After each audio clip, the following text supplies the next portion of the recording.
बिस्मिल्लाहिर्रहमानिर्रहीम अस्सलामु अलैकुम वरहमतुल्लाहि वबरकातुहू अल्लाहुम्मा सल्लि अला मुहम्मद व आलि मुहम्मद। ये मैं आज आपको बिलाल किचन पॉइंट की तरफ से बीफ और आलू की रेसिपी बता रहा हूँ। बहुत ज़बरदस्त किस्म की और ये यूनिक किस्म की। इंशाल्लाह उम्मीद करता हूँ कि इससे पहले ये कभी नहीं आपने ये रेसिपी देखी होगी कि किस तरीके से मैं इसको बनाने लगा हूँ। और वैसे भी इसको मैं आपको बता दूं कि भी मैंने वो बीफ का बताया, ये आलू गोश्त भी इसको कहते हैं। ये मैं सबसे पहले आपको बता दूं, ये मैंने 1 किलो बीफ का गोश्त लिया है हड्डी वाला, और थोड़ी सी मैंने इसमें चर्बी भी डलवाई है। ठीक हो गया। उसके बाद ये मैंने एक टमाटर बड़े साइज़ का लिया, ये देखें इस तरह इसको चॉप कर लिया है। और उसके बाद ये मैंने लहसुन लिया, तकरीबन एक बड़ा गुच्छा लहसुन का, और उसको मैंने ये देखें इस तरीके से बारीक पीसों में ये मैंने काट लिया है। ये तकरीबन 5 से 6 अदद हरी मिर्चें ये बारीक काट ली हैं, और एक प्याज बड़े साइज़ का उसको मैंने बारीक काट लिया है। और ये एक करीम का पैकेट है जो इसमें डलेगा, वो मैंने आपके ये सामने रखा हुआ है। अब मैं आपको इसका सबसे पहले इसका बनाने का तरीका बताता हूँ, उसके बाद फिर मैं पकाने का तरीका बताता हूँ आपको। फिर मैं आपको बताऊँ कि ये भी आलू मैं इसलिए नहीं आपको दिखाए, मैं फिर आपको बाद में बताऊँगा जब ये तैयार हो जाएगा। उसके बाद आलू किस साइज़ का काटना है और उसको किस वक्त डालना है, फिर आलू का मैं बाद में बताऊंगा आपको। बिस्मिल्लाहिर्रहमानिर्रहीम। यहाँ पे ये देखें मैंने एक बड़ा सारा बॉल ले लिया है, क्योंकि मैंने आपको पहले बताया कि मैं आज इंशाल्लाह ये नए स्टाइल से आपको आलू गोश्त बनाने का तरीका बताऊंगा। और बहुत ही ज़बरदस्त किस्म का इसका जायका होता है, और बहुत ही ज़बरदस्त किस्म का ये तैयार होता है हमारा ये खाना जो मैं आपको बता रहा हूँ। सबसे पहले इस बर्तन में ये जो गोश्त है ये डाल लेना, इस तरह सारा गोश्त। ये देखिए मैंने इसको पहले से धो के इसका पानी बिल्कुल खुश्क कर दिया था। मैंने आपको पहले बताया था कि मैंने इसमें थोड़ी सी चर्बी डलवाई थी। चर्बी का इसमें बड़ा दारोमदार है, बहुत ही ज़बरदस्त किस्म का इसका जायका आता है चर्बी के साथ। सबसे पहले इसमें मसाले डालने हैं। मसाले मैं आपको बता दूं कि ये इसमें लाल मिर्च डालनी है हाफ़ चम्मच, हाफ़ टी स्पून। ये देखें हाफ़ टी स्पून नमक ये मिर्चें डालनी है। उसके बाद 1 चम्मच जो है टी स्पून इसमें हल्दी का डालना है भर के। ये देखें ये हल्दी डाल गई। उसके बाद नमक हस्बे ज़रूरत, जितना आप खा सकते हैं उतना, ज़्यादा खाते हैं तो ज़्यादा डालें, कम खाते हैं तो कम डालें। इसमें मैं 1 भर के टीस्पून डाल रहा हूँ, वो इसलिए कि क्योंकि आलू भी डालने हैं, आलूओं में भी इनका नमक का असर जाना है। ये देखें ये डाल दिया। उसके बाद इसमें ये जो हरी मिर्चें हैं ये सारी डाल देनी है जो कटी हुई हैं। ये प्याज भी इसी तरह साबुत ही डाल देना है इसमें। ये देखें मैं आपको दिखा रहा हूँ। ये प्याज डालने के बाद फिर इसमें ये टमाटर जो कटे हुए हैं ये भी इसी तरह साबुत डाल देने हैं। और ये जो लहसुन मैं आपको बता रहा था, ये लहसुन भी ये देखें इसमें डाल दिया। लहसुन डालने के बाद फिर इसमें सबसे जो बात बताऊं मैं आपको, पहले नहीं मैंने आपको बताया कि सिरका आधा कप डालना है सिरके का। ये मैं अंदाजे से डाल रहा हूँ, आपने आधा कप मैश करके सिरके का डाल लेना। ये देखें ये सिरका डाल दिया मैंने इसमें। इसका बहुत ज़बरदस्त किस्म का इसमें जायका आता है। और इसको हाथ के साथ अच्छे तरीके से ये देखें इस तरीके से इसको मिक्स कर दें। ये सारे इसमें मसाले मिक्स होने चाहिए। ये देखें ये मिक्स हो रहे हैं। ये मैंने सारे मसाले इसमें मिक्स कर दिए। अब इसमें 1 चम्मच आपने घी का डालना है। घी डालना है, ऑयल नहीं डालना है। ये देखें 1 चम्मच इसमें मैंने घी का डाल दिया है। और उसके बाद ये जो मैंने क्रीम आपको बताई थी वो क्रीम इसमें डाल देनी है सारी, आपने 1 पैकेट ये क्रीम डाल दी है। अब इसको अच्छे तरीके से हाथ से मिक्स कर देनी है क्रीम। ये देखें इसको मिक्स करें। ये क्रीम में जब तैयार होगा बहुत ही ज़बरदस्त किस्म का ये हमारा आलू गोश्त का सालन तैयार होगा। बहुत ही जायका भी बहुत ज़्यादा टेस्टी होगा इसका। ये देखें इस तरह इसको मिक्स कर दें। ये मसाला हमारा मिक्स हो गया। ये देखें अच्छे तरीके से ये हर चीज़ इसमें मिक्स हो गई है। अब इसको आप चाहें तो बर्तन में भी किसी खुली कढ़ाई में बना लें या कुकर में बनाएं, क्योंकि ये बीफ थोड़ा सा सख्त होता है। मैं कुकर में बना रहा हूँ इसलिए मैं आपको बताता हूँ कि कुकर में कैसे इसको तैयार करना है। बिस्मिल्लाहिर्रहमानिर्रहीम। यहाँ पे ये देखें मैंने कुकर ले लिया है। इसमें ये देखें इसको इस तरह इसमें कुकर में डाल देना है। ये सारा ये देखें बिल्कुल खुश्क हो गया, इसमें ज़रा भी पानी नहीं है। कुकर में डालने के बाद इसमें तकरीबन आपने 5 से 6 मिनट इसको उस पर आग पे रखने के बाद 5 से 6 मिनट अच्छे तरीके से भुनाई करना है। ये देखिए मैंने ये कुकर चूल्हे के ऊपर रख दिया है। इसके नीचे मैंने आग जला दी है और आग मैंने बिल्कुल दरमियानी सी लगाई है। इसके नीचे ना ज़्यादा तेज़ है और ना ज़्यादा हल्की है। ठीक हो गया। अब मैं इसको तकरीबन 5 से 6 मिनट भुनाई करूँगा। इसमें मैंने पानी नहीं डाला, मैंने पहले भी बताया था कि मैंने पानी नहीं डाला। जब तक ये पानी नहीं छोड़ता उस वक्त तक इसमें इसी तरह चम्मच हिलाते रहना है। 2 से 3 मिनट इसको भुनाई करना है। 2 से 3 मिनट में ये जो करीम है ये अच्छी तरीके से पक जाएगी। फिर उसके बाद ये गोश्त अपना पानी छोड़ना शुरू करेगा। फिर उसमें ये मैं आपको बताता हूँ फिर इसको कितने देर के लिए दम देना है।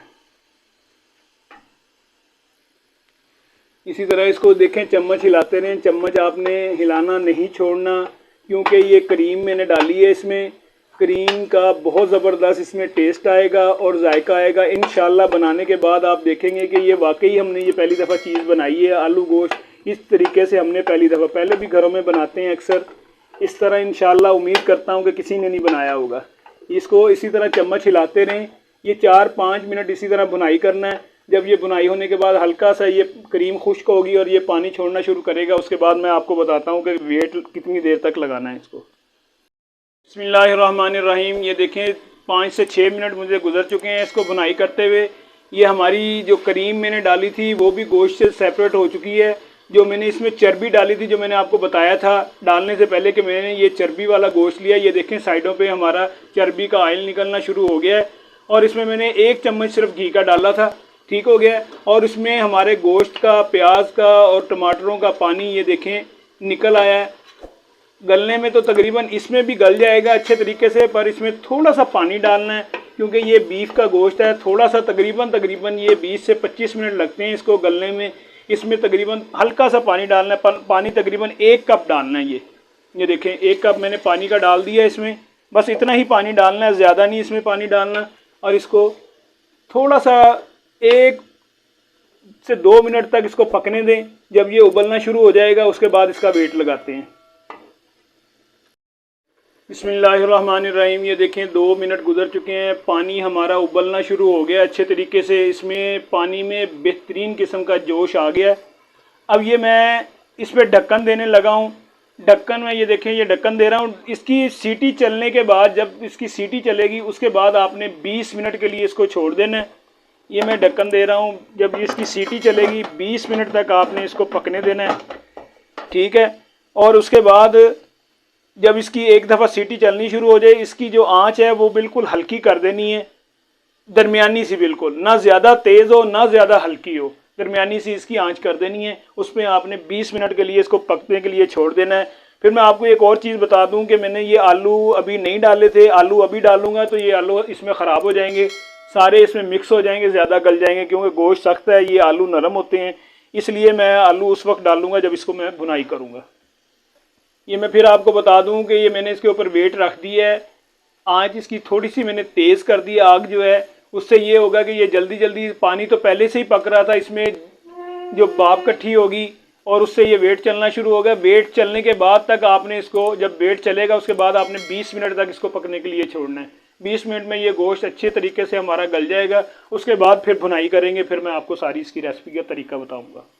बिस्मिल्लाहिर्रहमानिर्रहीम। ये देखें तकरीबन 20 मिनट गुजर चुके हैं। 20 मिनट के बाद मैंने इसका वेट, इसका जो इसमें स्टीम थी वो ख़त्म की है।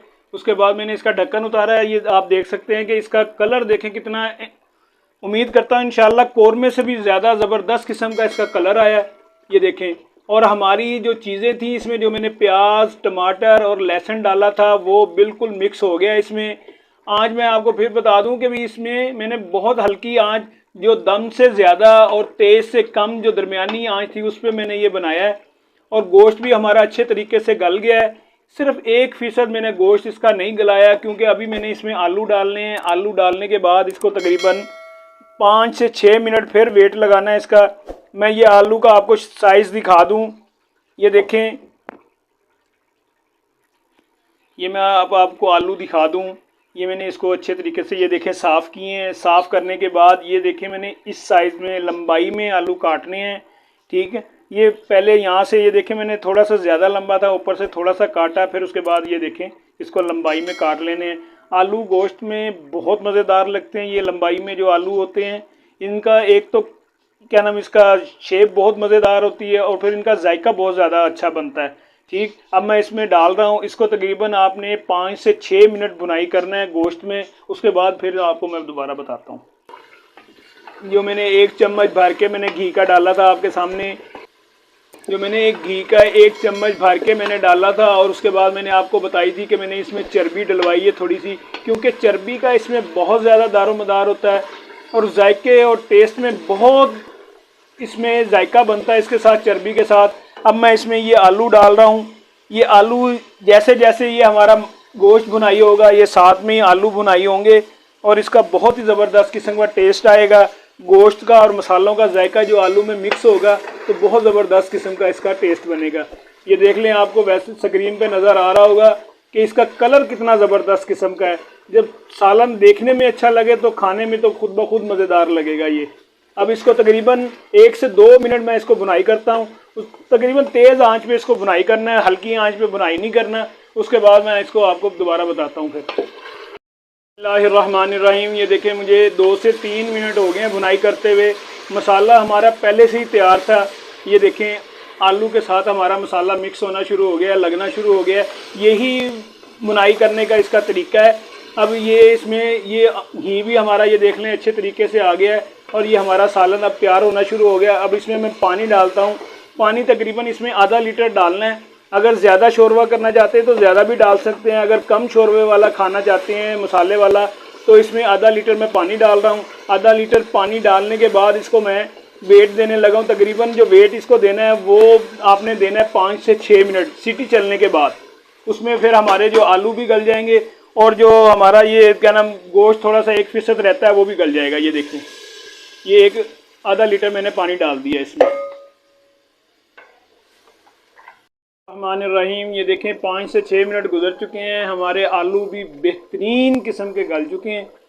अब मैं आपको बताऊं कि इसमें मैंने कोई गरम मसाला नहीं डाला। गरम मसाला डालना भी नहीं, अगर आपको ज़रूरत पड़े तो डाल भी सकते हैं, वरना इसमें गरम मसाले की ज़रूरत कोई नहीं होती। ये बहुत लाइट सा खाना है हमारा।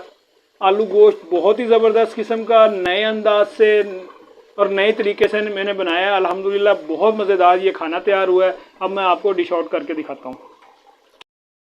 बिस्मिल्लाहिर्रहमानिर्रहीम।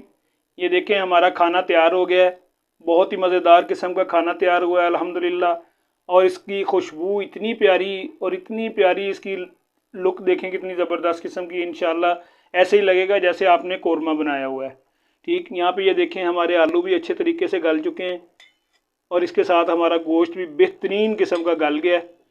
मुझे घर में खाना बनाएं और मुझे कमेंट्स करके ज़रूर बताना, और उसकी तस्वीर भी खींच के आपने हमें भेजनी है कि आपका कैसा ये आलू गोश्त बना है घर में।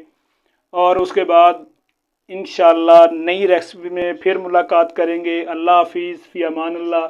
मेरे चैनल को सब्सक्राइब करें, लाइक करें। अल्लाह आपके घर में हर मुसीबत, हर दुख से आपको दूर रखे।